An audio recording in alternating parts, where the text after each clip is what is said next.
Today we are going to take second part of the lesson discovering Tut the saga continues. आज हम लोग discovering Tut the saga continues के दूसरे part को पढ़ेंगे। तो चलिए वीडियो को शुरू करते हैं। Discovering Tut the saga continues part 2। Archaeology has change substantially in the intervening decades. हाल के दशकों में जो आर्कियोलॉजी है अर्थात जो पुरातात्विक जो विज्ञान है उसमें काफ़ी परिवर्तन हुआ।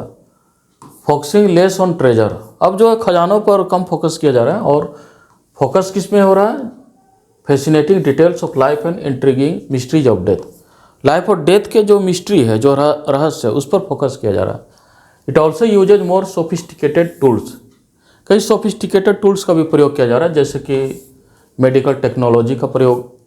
1968 में more than 40 years after Carter discovery, Carter के डिस्कवरी के आफ्टर 40 ईयर्स एक एनाटॉमी के जो प्रोफेसर रहते हैं वे मम्मी का एक्सरे करते हैं और काफ़ी स्टार्टलिंग फैक्ट के बारे में बतलाते हैं कि जो मम्मी है उसका जो है ब्रेस्ट बोन और कुछ जो है रिब्स, सामने की कुछ हड्डियां जो है वो मिसिंग है। आजकल जो है डायग्नोस्टिक इमेजिंग कंप्यूटेड टोमोग्राफी अर्थात CT स्कैन द्वारा किया जा रहा है, जिसमें कि कई 100 एक्सरे जो है क्रॉस सेक्शन में गुजरते हैं, जिससे कि 3 डायमेंशनल वर्चुअल बॉडी यानी 3 डायमेंशनल जो है एक वर्चुअल बॉडी का निर्माण होता है। What more would CT scan reveal, अब पता नहीं एक्सरे के अतिरिक्त क्या CT स्कैन बतलाने वाला है।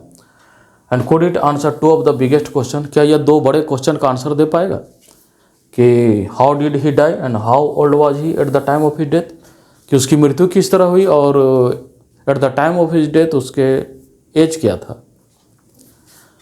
ऐसे भी जो रॉयल स्टैंडर्ड के अनुसार किंग टूट्स का जो डेमाइज है अर्थात मृत्यु वह ए बिग इवेंट था, एक बड़ी घटना थी। He was the last of his family line and his funeral was the death Ratle of A dynasty. वह अपने परिवार का अंतिम शासक था और उसका डेथ होने से एक डायनेस्टी का ही समाप्ति हो जाता है। But the particulars of his passing away, लेकिन किस तरह वो उसका डेथ हो जाता है और what happened after his death it is still unclear, लेकिन उसके डेथ के बाद क्या हुआ यह अब भी अनक्लियर था। डायनेस्टी को देखते हैं। एमेनहोटेप III, जो कि शायद टूट का फादर या फिर ग्रैंड फादर रहा होगा, वॉज ए पावरफुल फेरो। एमेनहोटेप जो III है एक शक्तिशाली फिरौन था जिसने 4 डिकेड्स 40 वर्षों तक शासन किया। At the height of 18th dynasty, 18 जो डायनेस्टी में 40 ईयर तक वह शासन किया। उसका जो लड़का था जिसका नाम था एमेनहोटेप IV initiated one of the strangest period. वो इजिप्ट के इतिहास में एक स्ट्रेंज पीरियड का क्रिएटर है। जो नया जो आपका फेरो है या फिरौन वह एटेन अर्थात सन डिश का पूजा करता है और अपना नाम बदल लेता है, अर्थात एमेनहोटेप IV अपना नाम बदल करके रखता है एखेनेटेन अर्थात सर्वेंट ऑफ द एटेन। और जो कैपिटल है उसको भी थेप से हटा करके एखेटेटन ले जाता है, जो आज अमरना के नाम से जाना जाता है। लेकिन फर्दर शॉक्ड द कंट्री, लेकिन बाद में वह कंट्री को शॉक कर देता है, क्योंकि उस समय का जो मेजर गॉड है जिसका नाम आमून रहता है, आमून की मूर्तियों को तोड़ने लगा एंड क्लोजिंग हिज टेम्पल्स, उसके मंदिरों को बंद करने लगा। और ये जो university of Chicago research centre, Laksar में एक university of Chicago research centre, उसका जो डायरेक्टर है रे जॉनसन, उसका कहना है कि काफ़ी उस समय हॉरिफिक टाइम हुआ होगा, यानी काफ़ी भयावह स्थिति है जब कोई शासक उस समय के जो मेजर जो गॉड है उसके मंदिरों को बंद कराने का प्रयास कर रहा हो या फिर उसकी मूर्तियों को तोड़ने का प्रयास कर रहा हो। इसका मतलब है कि family that had ruled for century was coming to end. इसका मतलब उस परिवार का अंत होना निश्चित है। ऐसे भी एखेनेटन जो है वेंट ए लिटिल वे के, बाद में थोड़ा बहुत पागल भी हो गया था एखेनेटन। After एखेनेटन्स death a mysterious ruler named एस्मेनखरे appeared. एखेनेटन्स के डेथ के बाद एक एस्मेनखरे आता है जो कि बहुत कम समय के लिए राज करता है और बिना कोई पहचान बनाए उसकी डेथ हो जाती है। And then a very young Tutankhaten took the throne. तब उसके बाद टूटनखाटेन नामक एक शासक आता है जिसे लोग टूट के नाम से जानते हैं। The boy king soon changed, अब ये अपना नाम बदल लेता है, टूट से बदल कर यह नाम रख लेता है टूटन खामून, जिसका अर्थ है living image of Amun. An oversaw restoration, और फिर जो रिस्टोरेशन करता है जो आमून की मूर्तियों का, आमून के जो टेम्पल का। कुल अर्थ में 9 ईयर्स वो शासन करता है टूट, और उसके बाद पता नहीं कैसे उसका डेथ हो जाता है।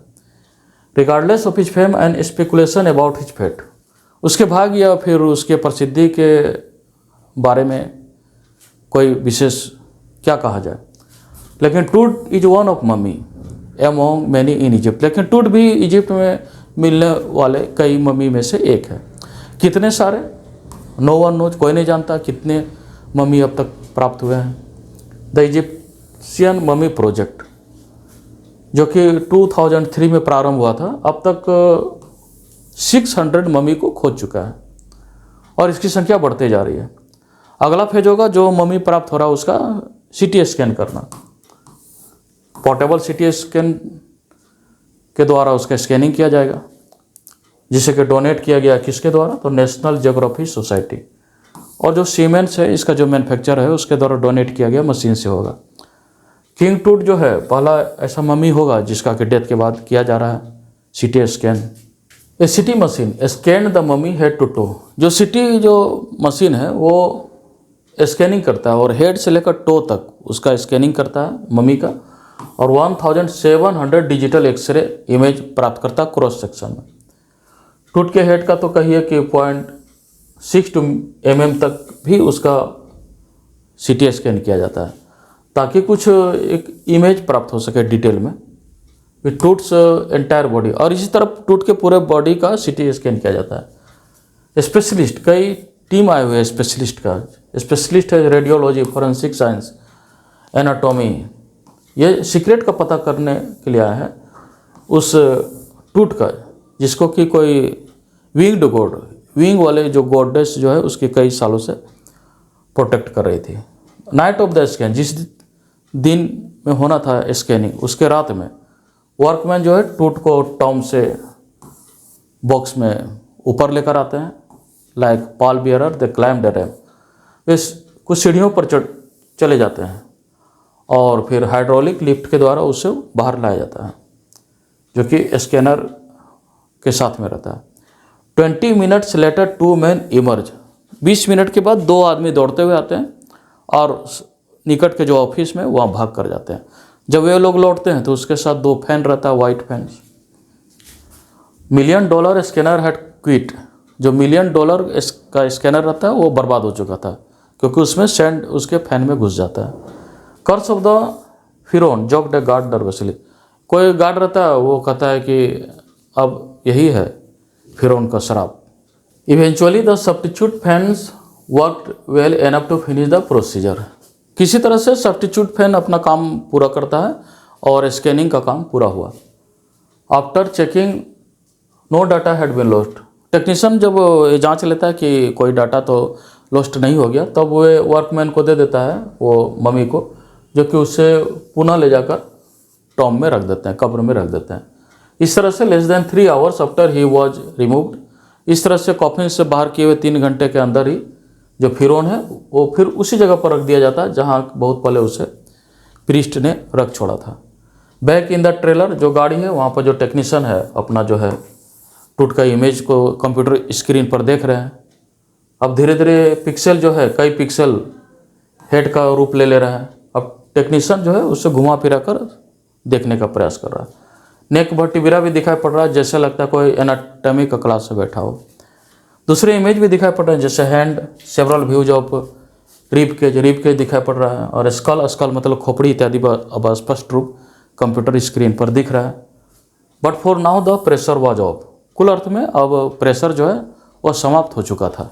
Sitting back in his chair Zahi Hawass smiled visibly relieved that nothing had gone seriously wrong, अपने चेयर पर जाही आवाज़ पुनः बैठते हैं और स्माइल्ड, ही इज स्माइलिंग, उसके चेहरे से ऐसा मालूम पड़ता है कि नथिंग गॉन रॉन्ग, कुछ भी गड़बड़ नहीं हुआ है। I didn't sleep last night not for a second, वे कहते हैं कि वो रात में 1 सेकेंड के लिए भी नहीं सोए।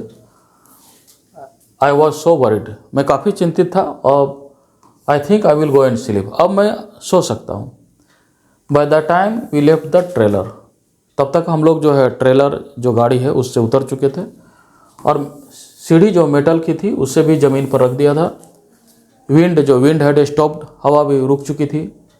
विंटर एयर जो ठंडी हवा काफ़ी ठंडी थी जैसे कि डेथ है। और उस वैली ऑफ द डिपार्टेड, उस सुनसान वैली में कोई नहीं था। टूट के टॉम के ठीक ऊपर एक कॉन्स्टेलेशन है जिसे कि ओरियन कॉन्स्टेलेशन कहा जाता है और उस समय आ चुका था, जिसे कि इजिप्शियन जो एंशियंट जो इजिप्शियन है अर्थात जो इजिप्ट के लोग उसे ओसिरिस की आत्मा के नाम से जानते हैं, जो कि गॉड है आफ्टर लाइफ और वो पूरी प्रक्रिया को देख रहा था। Thank you.